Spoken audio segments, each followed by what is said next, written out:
1.4 Vértices, lados y ángulos correspondientes. Veamos la figura que se nos plantea acá. Ya se nos dice que es simétrica. Además, ya está trazado acá al centro lo que es el eje de simetría, es esta línea punteada. A cada uno de los vértices se le ha colocado una letra y eso así es como se nombra lo que es esta figura. Como tiene esta cantidad de vértices, pues a cada uno, esas esquinitas, se le pone lo que es una letra. Entonces acá se nos dan algunas características, por ejemplo la medida de este ángulo y tenemos este que desconocemos su valor. Entonces vamos a ver cada una de las situaciones. Nos pide cuál es el vértice que se sobrepone al vértice B. Veamos acá entonces, y si nosotros doblamos esa figura por la mitad, entonces ¿cuál letra caería encima de esta? Tenemos por ejemplo acá esta, vamos a ver que la mitad de esta figura sería acá. Entonces si nosotros le damos vuelta a la otra mitad que nos quedaría acá, entonces vamos a ver que el vértice B que estaba acá caería acá con el G. Quiere decir entonces de que el vértice que se sobrepone al vértice B sería acá, le vamos a colocar el vértice que tiene la letra G. Ahora, ¿cuál es el lado que se sobrepone al lado BC? Cuando se nos dice estas dos letras, está diciendo el segmento que inicia en el vértice B y termina en el vértice C. Entonces nos está hablando de esta línea.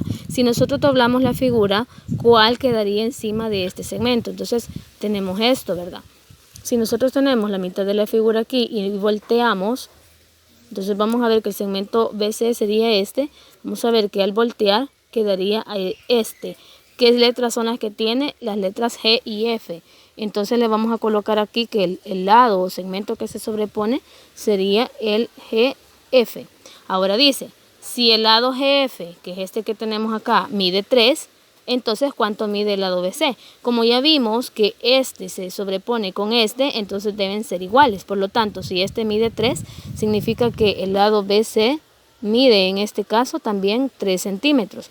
Ahora bien, ¿cuánto mide el ángulo X? El ángulo X es el que tenemos acá. Como lo tenemos en esta esquina acá, entonces veamos que al dar vuelta a la figura nos quedaría con este que tenemos acá donde tiene la letra B. Y como el de la letra B mide 98, quiere decir de que el ángulo X va a medir también lo mismo que mide este que se sobrepone a él, que sería 98 grados. Entonces a estos ángulos que caen encima del otro al doblarlo, a los vértices cuyas letras caen encima de otra y a los lados cuyos segmentos caen uno encima de otro, a todo eso se le llama lados, ángulos y vértices correspondientes en una figura simétrica. Acá se nos dan entonces esos detalles en la parte del comprende y se nos hace la aclaración que los lados correspondientes tienen la misma longitud y también los ángulos correspondientes tienen la misma medida.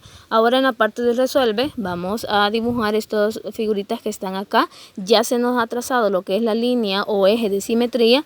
Cada uno de sus vértices tiene una letra diferente y ahora aquí se nos dan algunos detalles, ¿verdad? De qué son los segmentos, los vértices o ángulos que vamos a investigar de acuerdo a la figura que se nos da aquí, dado que ya es simétrica. Lo mismo vamos a hacer en esto, ¿verdad? Se nos dan algunas medidas, por ejemplo, la medida de este ángulo, la medida de este segmento, la medida de este segmento, y vemos claramente de que esta figura es simétrica al trazar esta línea o eje de simetría. Entonces aquí vamos a ir colocando cuáles serían los detalles de acuerdo a los datos que nos están pidiendo acá, ¿verdad? La longitud del lado LK. Entonces buscamos el segmento LK, que sería como es segmento, sería toda esta línea o longitud, ¿verdad? Aquí.